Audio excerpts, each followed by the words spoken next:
안녕하세요. 저는 30대의 아이들을 키우고 있는 애기 엄마입니다. 요즘 세상이 어떤 세상인데 아직도 남아 선호 사상이 뚜렷이 보이는 신부모가 있더라고요.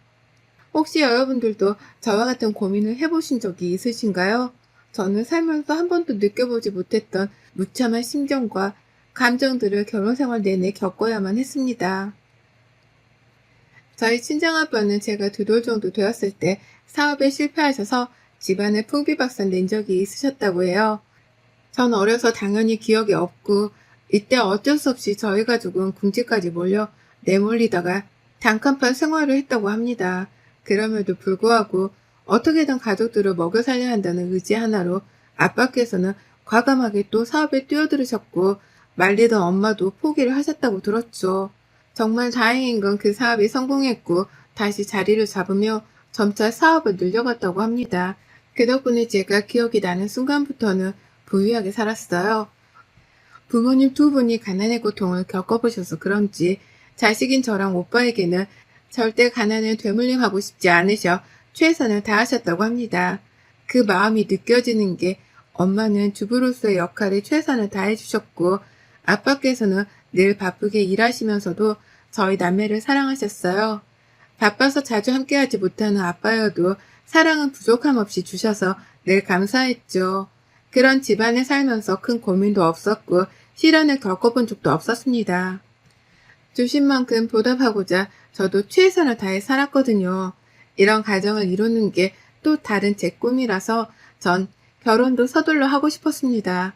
사회생활을 하던 중에 소개로 만나게 된 남편과는 2년 조금 안 되게 연애를 했고 이어 결혼을 하고 싶었어요. 친정 부모님께 결혼을 하고 싶다고 말을 했지만 반응은 좋지 않았죠. 수진아, 너 아직 20대인데 뭐하러 결혼을 서둘러서 하려고 해. 아직 시간도 많은데 조금 더 천천히 지켜보고 하는 게 좋겠어. 아직은 너무 이르다. 그래, 그건 엄마 말이 맞고 아빠도 똑같은 생각이야. 그렇게 서두른다고 좋을 게 뭐가 있겠어, 안 그래? 그리고 막말로 신랑감이라고 인사시킨 그 친구 아빠는 별로 마음에 안 든다. 사람은 어느 정도 수준이 비슷한 사람들이랑 살아야 좋은 거야. 그렇게 한쪽이 확 기울면 결국 너만 힘들다고. 이게 다 널 위한 소리야. 정말 날 위한다면 결혼을 허락해줘. 신중하게 결정한 거야. 순간의 감정이 아니라고. 그리고 우리 집도 가난했었다며. 집안 때문에 반대한다고 계속 그렇게 말하면 나 솔직히 실망할 것 같아. 엄마가 살아보니 그래. 한쪽이 너무 기울면 있는 쪽이 계속 쏟아붓게 되고 지친다고. 가난해서 받아주기 싫은 게 아니라 너가 힘들까봐 그런 거라고. 수진아, 왜 이렇게 엄마 아빠 마음을 몰라주니?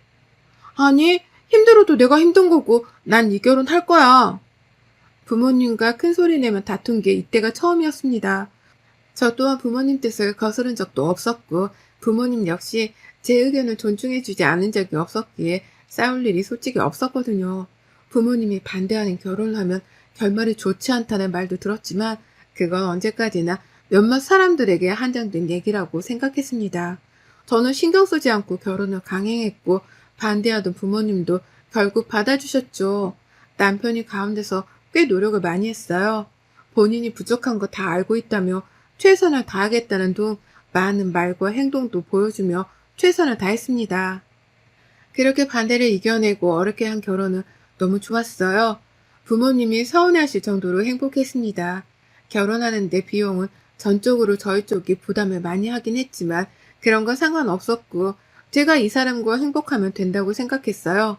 철이 없어도 한참 없던 거죠. 결혼 후 회사는 여전히 다니고 있었지만 아이를 빨리 낳고 싶다는 생각이 강했기에 아이를 낳고도 편하게 할 수 있는 일을 고민했어요. 한참 고민 끝에 저는 집 근처에 카페를 오픈하기로 했습니다. 카페를 오픈해서 카페 일을 하며 지내면 아무래도 시간적 여유가 더 많기도 하고 아이가 태어나도 키우면서 일하기에 딱 제격이라고 생각했죠. 카페를 오픈한 후 얼마 안 지나 임신 사실 알게 되었습니다. 모든 게 제가 원하는 과정으로 흘러가고 있었어요. 친정 부모님은 이런 임신에 또 걱정이 앞서셨지만 남편은 말할 것도 없이 기뻐했고 시부모도 좋아하셨습니다. 가만 보면 새아가가 복덩이가 따로 없어. 새아기 너 들어오고 나서부터 우리 집 일이 아주 술술 풀리는 것 같아. 그래 맞아 고생했다 세아가. 혹시 성별은 아직이지? 네, 아직 초기라서 알 수는 없어요. 성별을 알아서 뭐해? 태목이 딱 장군감인데 아들이지 아들. 그런가? 아니 분위기 좋은데 이런 말 해서 미안한데 수진아 우리가 전세금 2천만 원 안 올려두면 당장 집을 빼라고 하는데 집을 빼서 이사할 곳도 마땅치 않고 2천만 원만 있으면 이사 안 해도 괜찮거든. 없어지는 돈도 아니고 그래서 말인데 2천만 원만 빌려주겠니? 2천만 원이요? 혹시 아범한테도 말씀하셨나요? 아유 절대 말하지 마. 우리가 힘들게 키워준 건 생각 못하고 지가 잘나서 그 자리까지 간 줄 알아. 몇 번 도와줬다고 이제는 도와주기 싫은 눈치더라고. 아무리 그래도 자식인데 그렇지 않을 거예요. 2천만 원이 적은 돈은 아니라서 아범이랑 상의해보고 말씀드릴게요. 예, 2천만 원이 너희 집에 돈도 아닐 텐데 굳이 준성이랑 상의를 해야겠어? 우리 또 싸우는 꼴 보고 싶어서 그러니? 시부모 후 남편에게 여러 번 금전적인 도움을 받았습니다. 저희가 결혼하고서도 그런 시부모에게 화를 내며 더 이상의 지원은 없다는 남편의 모습도 봤죠. 그러니 남편 몰래 제게 2천만 원 해달라는 건데 솔직히 꺼림칙했어요. 적은 돈도 아니고 나중에 돌려받는다고 한들 이게 습관이 되어 매번 제게 돈을 요구할까봐 말이죠. 전 결국 고민 끝에 남편에게 말했습니다. 여보 화내지 말고 들어. 어머님 아버님 왔다 가셨는데 집 전세금 2천만 원 올려달라고 했나봐. 그래서 나한테 부탁하셨고 당신한테는 말하지 말라고 하셨는데 말을 안 하기가 조금 그래서 어쩌지? 뭐야? 이제는 하다하다 당신한테 몰래 돈을 부탁하는 거야? 절대 주지 마. 내가 전화할게. 기다려봐. 아니야. 당신이 지금 그렇게 전화하면 내가 고자질한 거잖아. 무슨 욕을 먹으라고 그렇게 감정적으로 행동을 해. 조금 침착하게 행동을 좀 해봐. 결국 남편과 상의한 끝에 저는 돈이 다 묶여있고 친정에서 관리를 하고 있다는 말도 안 되는 거짓말로 둘러댔습니다. 당연히 믿지 않았고 애도 아닌데 왜 친정 부모가 그 돈을 관리하냐며 제게 막 뭐라 했어요. 근데 또 한편으로는 제 돈인데 누가 관리를 하든 잘못된 건 없는데 왜 저렇게까지 화를 내시지 싶었습니다. 제가 이때 2천만 원을 해주지 않았고 시간이 지나 성별이 딸이란 거 알게 되자마자 시부모는 돌변했어요. 그 전까지는 새아가라고 다정하게 불러주시던 호칭이 야, 쟤, 너로 바뀌었죠. 예, 너 오늘 집에 와서 나 좀 도와라. 파김치 좀 담으려고 하는데 혼자 하기가 힘들어서. 어머님 저도 몸이 별로 안 좋아서요. 오늘은 힘들 것 같아요. 임신한 게 뭔 폐하셀이라고 몸이 좋네 안 좋네 이러고 있어? 아들도 아니고 딸 임신해놓고 너 지금 우리더러 수발이라도 들으라는 거냐? 시위하는 거야? 네? 제가 언제 그렇게 말을 했어요 어머님. 왜 그러세요? 정말 몸이 힘들어서 그런 거예요. 야 시끄럽고 오라면 당장 와. 이거 다 들고 너희 집 가서 난리치기 전에. 시문우 반 협박식으로 저에게 늘 말을 했습니다. 많은 생각이 들고 복잡했어요. 남편에게 말해봤자 또 감정적으로 시부모에게 노발대발하고 큰 싸움으로 번질 게 뻔했죠. 그렇게 큰 싸움이 되면 결국 고래 싸움은 새우등 터지는 시세가 되기에 전 침묵하고 시댁으로 갔습니다. 정말 컨디션이 좋지 않아서 쉬고 싶었으나 시댁에 도착해보니 화가 무수히 쌓여있고 인상 쓰고 있는 시모가 보였죠. 제게 앞치마를 휙 던지더니 말씀하셨습니다. 뭐예? 왔으면 앉아서 일하지 않고 멍청하게 멀뚱거리고 있어? 오늘 안에 집에 안 가고 싶냐? 어머님, 팔을 이렇게 많이 하세요? 식구들 다 먹지도 못할 것 같은데. 누가 너한테 먹으라고 했니? 네 동서가 먹고 싶다고 해서 하는 거니까 그렇게 알고 입 다물고 빨리 해. 오늘 해야 내일 바로 주지. 동서요? 야 시끄럽다고. 얼른 앉아서 파 다듬기나 해.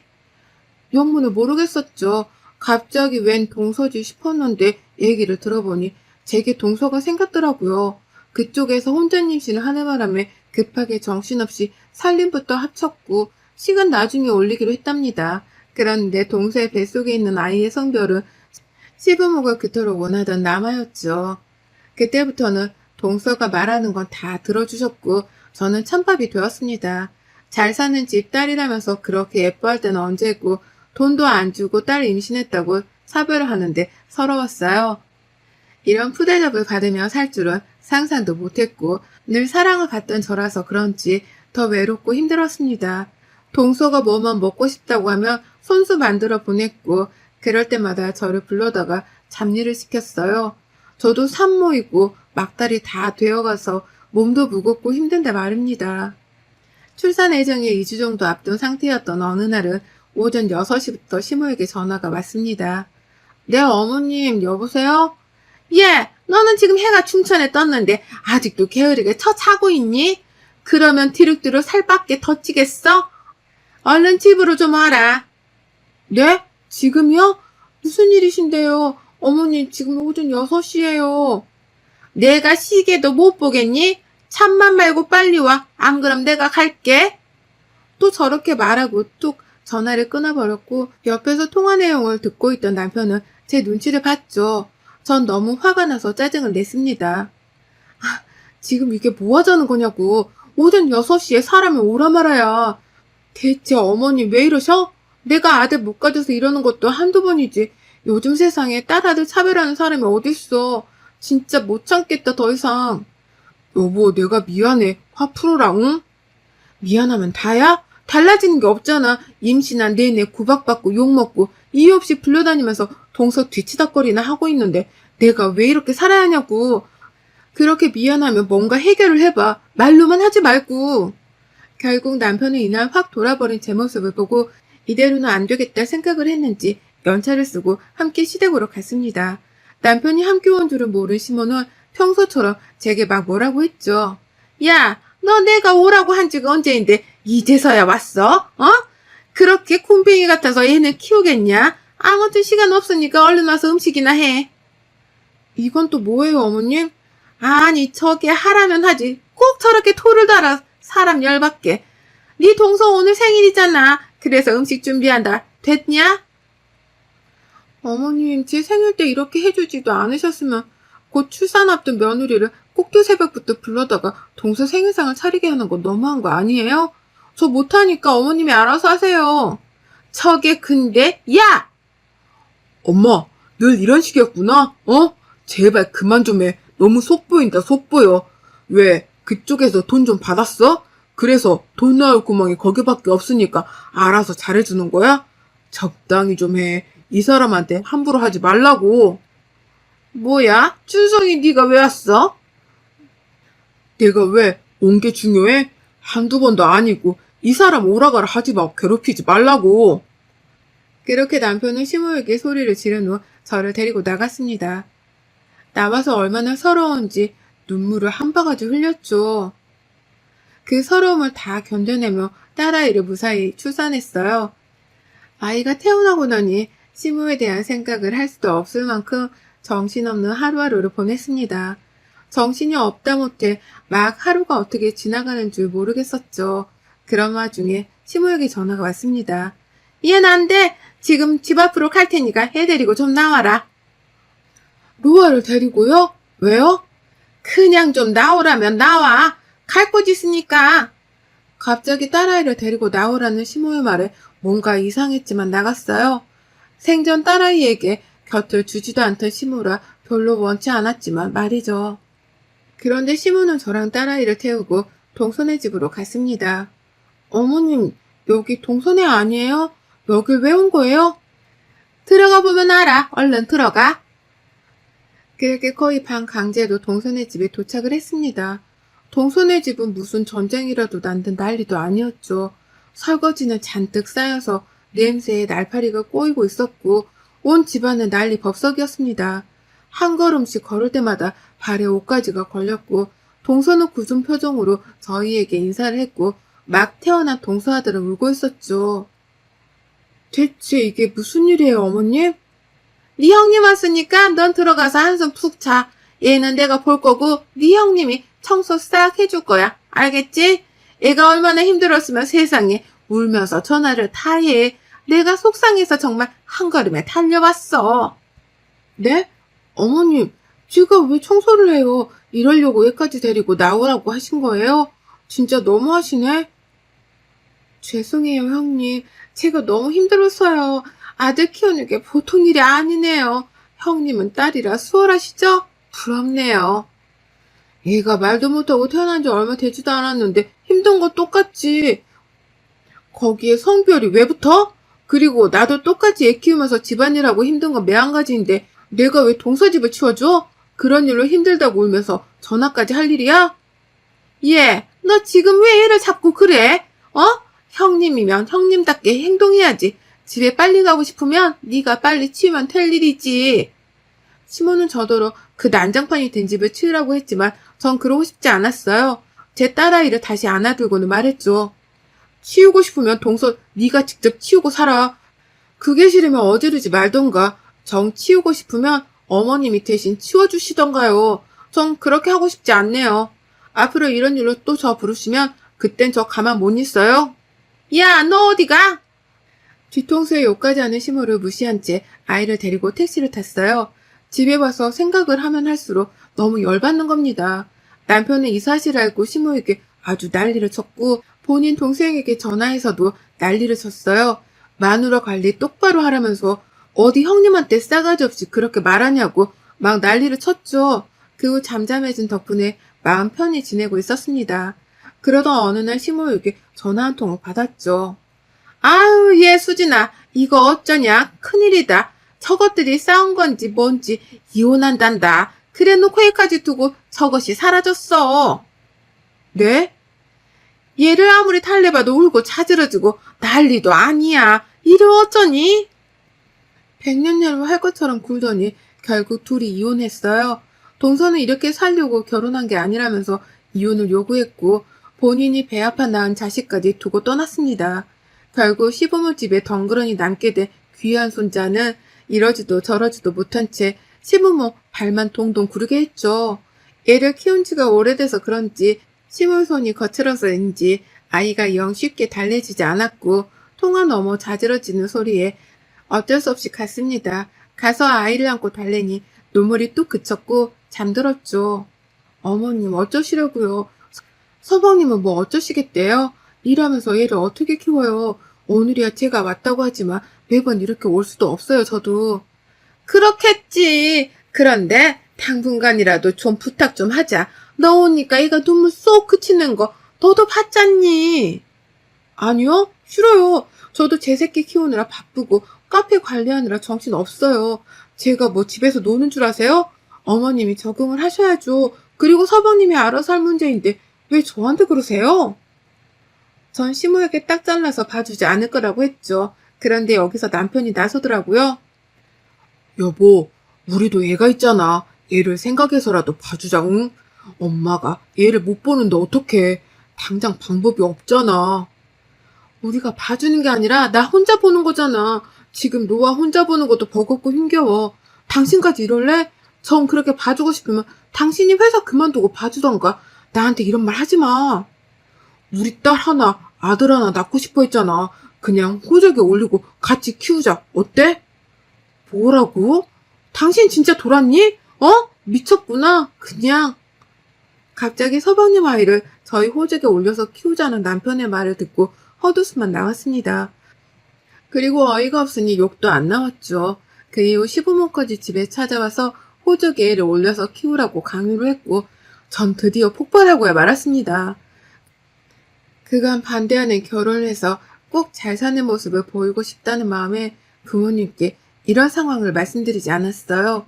그러나 더 이상은 버티는 게 무의미하다고 생각했죠. 친정에 찾아가서 제가 겪은 모든 것들을 다 말씀드렸고 부모님은 분노하시며 당장 이혼하라고 하셨습니다. 네가 부족한 게 뭐가 있다고 그딴 집에서 그런 취급을 받아, 응? 거기다 우리 로아 딸이든 아들이든 저 이쁜 걸 차별한단 말이야? 내가 가만 안 두지. 당장 짐 빼고 이혼해. 넌 혼자 사는 게 더 잘 사는 거고 잘 사는 게 복수야. 아빠의 말을 듣고 전 곧장 남편에게 이혼을 요구했습니다. 남편은 정말 왜 그러냐며 저를 붙잡았지만 거들떠 보지도 않았고 친정 아빠까지 집으로 찾아오셔서 남편이 제게 아무것도 못하도록 난리를 치셔서 그 사이에 모든 짐을 빼고 이사를 했어요. 끝까지 저를 붙잡는 남편의 뺨을 치며 아빠는 말씀하셨죠. 너처럼 보잘것없는 놈한테 내 딸 줬으면 약속대로 행복하게 해줘야지. 어디서 이 나쁜 놈이 내 딸 눈에 피눈물을 흘리게 해? 나도 그렇게 안 키워서 내 딸, 내 눈앞에 한 번만 더 보이면 니네 집안 전체를 박살낼 거니까 그렇게 알아? 명심해? 이혼을 했고 아이와 함께 살고 있는데 시모까지 전화가 왔습니다. 이렇게 하루아침에 아들들이 이혼당하면 대체 우리는 어떻게 살라고 너까지 그러냐. 얘가 있는데 아무리 화가 나고 서운해도 그렇지 이혼을 해? 대화로 풀어보자 수진아. 어? 대화로 풀어요? 웃기지 마세요. 주제도 모르고 그저 돈이라면 해볼래하는 당신들 모습 자체가 소름이야. 그런 인간들은 할미할비라고 내 딸한테 보여주고 싶지도 않다고. 귀한 아들들이 한 번에 돌아왔으니 좋은 거 아닌가? 당신 아들들만 귀하잖아. 귀한 아들들 끼고 평생 사쇼잉? 나는 내가 살던 세상에서 부유하고 여유롭게 내 딸 공주처럼 키울 테니. 그렇게 저가들과의 악연은 완벽히 끝냈습니다. 저랑 딸아이는 너무 잘 살고 있는데 저쪽 집은 꽤 시끄럽고 힘든 상황이더라고요. 이게 다 본인들이 저지른 죄값을 받는 게 아닐까 싶습니다. 여러분의 생각은 댓글로 남겨주세요. 오늘도 시청해 주셔서 정말 감사합니다.